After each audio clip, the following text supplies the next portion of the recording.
This is such a stupid shot setup. It's like the stupidest shot setup I've ever done. Ooh. So I have a really janky, sketchy, rough setup for this video, which is very akin to how today went. So today was day 3, and it was a big day because we had a film crew from National Geographic coming out with us on the boat. Their main goal today was to collect shots of the people on the crew who will be leaving us tomorrow, which included some of a good portion of our female crew. So we got to the harbor and we split up the groups. A lot of the film crew was on one of the DNR boats with myself and my dad and most of the divers. We had 5 divers in the water today. I did not dive because there wasn't enough room for my stuff. On the other boat, which belonged to the Lazinskis, who were the fellows who found the plane wreck originally back in 2014, that boat was equipped with the underwater videographer from Nat Geo, and they were going to go out and take some video of our divers on the site.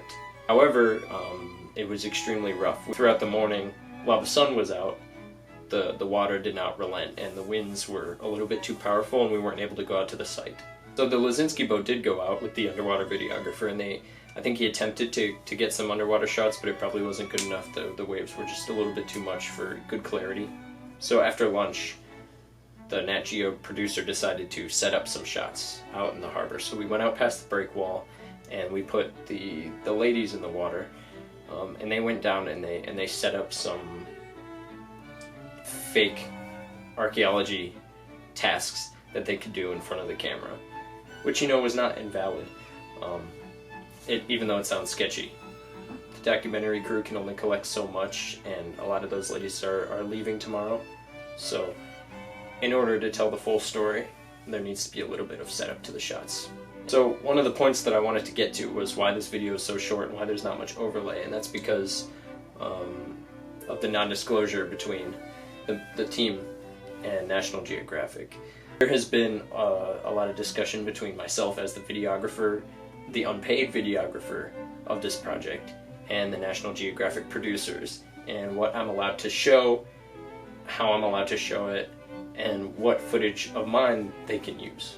So the thing is, as the producer was explaining to me, all of the Nat Geo sets are closed sets. They don't allow other videography.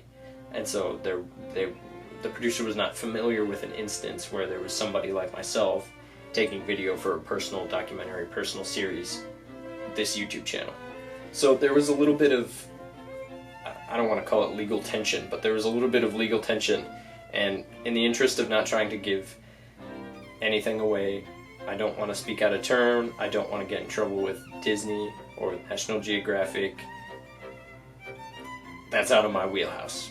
But ultimately, we did come to an agreement, and everything should be fine, and I don't think I'm speaking out of turn in this video. But the reason you're just now seeing these videos, even though I'm shooting them in August of 2022, I don't know how long it's going to be before I'm allowed to disclose this information, or any information regarding the Nat Geo project.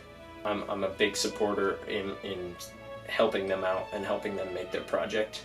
It's just that one thing that was discussed today was how I can make sure that I'm credited for the work that I do, and how we can all sort of work together to make something that is worth seeing, that will bring more much needed attention to the Lake Huron Red Tails project, which ultimately is what matters. That's why I'm in support of the National Geographic documentary, and that's why I'm in support of keeping my rights to my own footage so that we can all share the word about this amazing project. So that being said, day 3, it's ending kind of early, it's mid-afternoon now. We went out and got those setup shots of the girls working underwater, and that was kind of a nauseating experience. Not because of the content, but because the waves we had 5-foot seas, it was choppy, it was snarly. But ultimately, we did get the shot, but not all of it. There's more work to be done tomorrow. And honestly, I feel it was a lot more input than output today. So day 3 was short and weird and chaotic. I'm still a little bit overwhelmed by some of the negotiating and the contracts and the filming and the seasickness that I got out in the lake today. But you know, it all contributes to ultimately what's a very exciting project for everyone involved. But the important thing, of course, is remembering the meaning of the project, which is the preservation of this piece of history. And I think that's something that I will probably talk a little bit about more in the next video, or at the very least in the next documentary.